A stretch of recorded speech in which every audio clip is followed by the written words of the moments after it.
बिस्मिल्लाहिर्रहमानिर्रहीम। दोस्तों, बहुत से लोग अख़ुवत फ़ाउंडेशन से कर्ज़ा लेना चाहते हैं लेकिन उनको कर्ज़ा नहीं दिया जाता।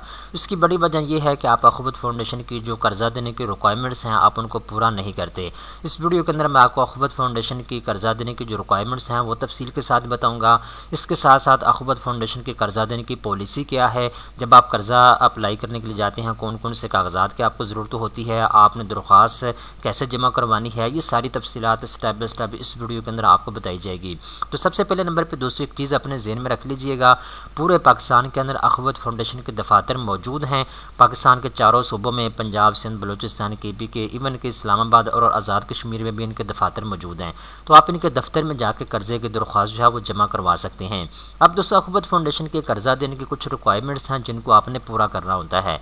नंबर 1 पे इनकी शर्त ये है कि अगर आपका शनाख्ती कार्ड बना हुआ है तो आप कर्ज़े के लिए दरख्वास्त दे सकते हैं। ठीक है, पूरे पाकिस्तान से मेल और फीमेल जो भी मजबूर लोग हैं जो कर्ज़े हसना लेना चाहते हैं, सूद के बगैर कर्ज़ा लेना चाहते हैं, जिन लोगों के शनाख्ती कार्ड बने हुए हैं वो कर्ज़े के लिए दरख्वास्त दे सकते हैं। दूसरे नंबर के ऊपर इनकी शर्त यह है, अगर आपकी 18 साल से लेकर 62 साल के दरमियान में है तो फिर आप कर्ज़े के लिए दरख्वास्त दे सकते हैं। नंबर 3 पर दोस्तों इनकी शर्त यह है, आप इकोनॉमिकली एक्टिव होने चाहिए। यानी अगर आपको किसी किस्म की डिसेबिलिटी है या फिर आप कमाने के काबिल नहीं हैं तो फिर आप दरख्वास्त ना दें। अगर आप इकोनॉमिकली एक्टिव हैं, आप कमाने के काबिल हैं तो फिर आप दरख्वास्त दे सकते हैं।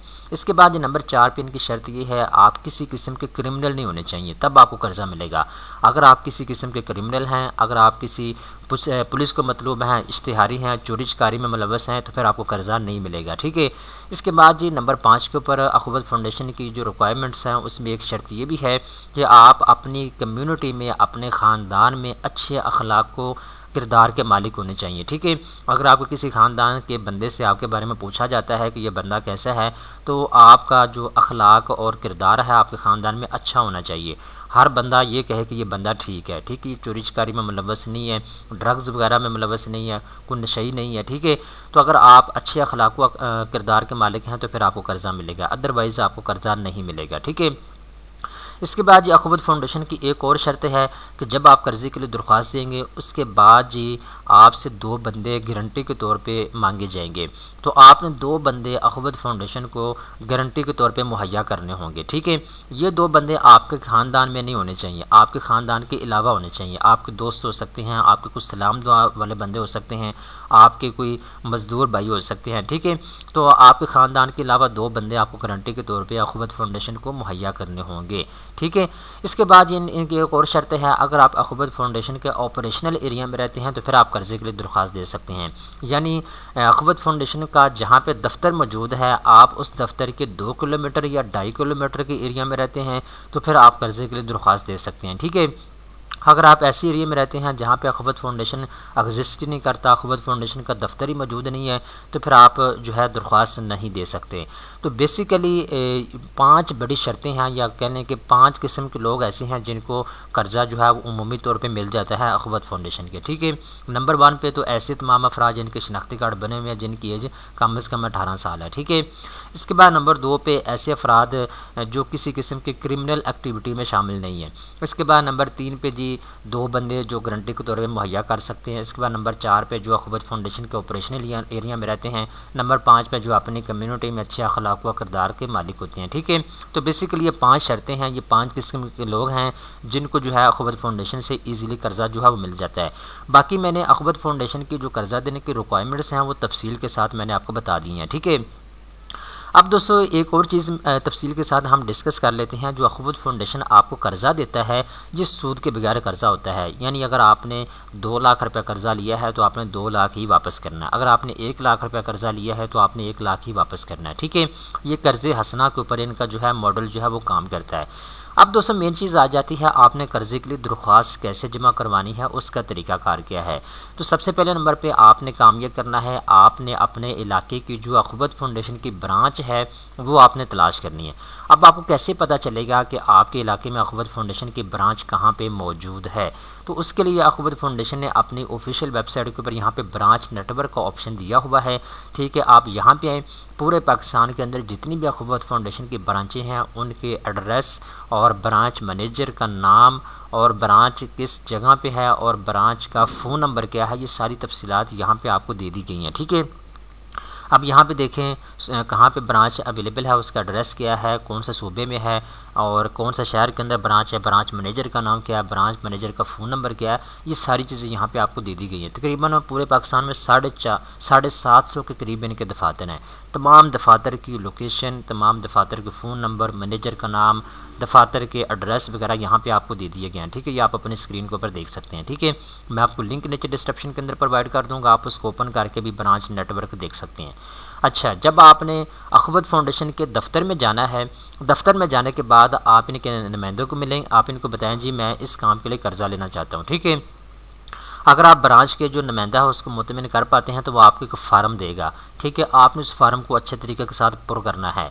इसके बाद 2 बंदे गारंटी के तौर पे आपने अपने साथ लाने हैं और उनके शनाख्ती कार्ड की कॉपी भी आपको चाहिए होगी। ठीक है, जब आप फार्म पुर करके जमा करवाएंगे तो फार्म के साथ आपके शनाख्ती कार्ड की कॉपी लगेगी और साथ ही साथ जो बंदे आपने 2 गारंटी के तौर पे मुहैया किए हैं उनके शनाख्ती कार्ड की कॉपी भी आपको चाहिए होगी। इसके अलावा अगर आपका कोई फैमिली मेम्बर आपके साथ आया हुआ है, आपका वालिद, आपका भाई या कोई भी आपका चाचू मामू, तो उसके शनाख्ती कार्ड की कॉपी भी आप दे सकते हैं। ठीक है, ये ऑप्शनल है। इसके बाद दूसरे नंबर के ऊपर आपके घर का जो बिजली का बिल है या गैस का बिल है उसकी कॉपी भी आपको चाहिए होगी। और इसके बाद नंबर 3 पे जी एक तस्वीर आपको चाहिए होगी। और नंबर 4 पे अगर आप शादीशुदा हैं तो आपका निकाहनामा की कॉपी भी आपसे मांगी जा सकती है, ये भी आपने फ़राहम करनी होगी। तो ये तमाम तरह डॉक्यूमेंट्स आपने फ़राहम करने हैं। इसके बाद आपको जो फार्म है वो जमा हो जाएगा अख़वत फाउंडेशन की ब्रांच में।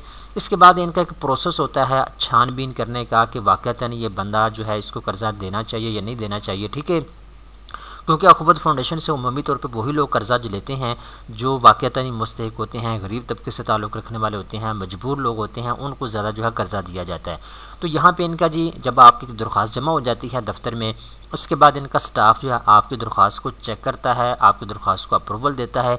अगर आपकी दरख्वास्त मंजूर हो जाती है तो इसके बाद अख़वत फाउंडेशन की जानिब से आपको बता दिया जाता है। ठीक है, तो कम से कम आपने 1.5 हफ़्ता या 2 हफ़्ते जो है इंतज़ार करना होता है।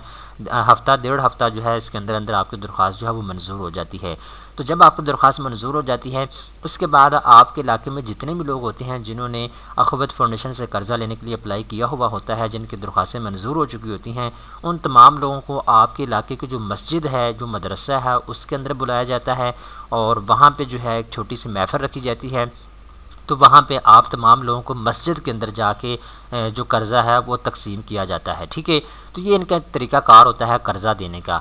अब मैंने आपको सारी तफसीलात जो है वो डिटेल के साथ बता दी है। अख़वत फाउंडेशन की कर्ज़ा देने की रिक्वायरमेंट्स क्या हैं वो भी मैंने आपको बता दी हैं। इसके साथ साथ आपने दरख्वास्त कैसे जमा करवानी है कर्ज़े की वो भी सारी चीज़ें जो हैं इस वीडियो के अंदर मैंने आपको बता दी हैं।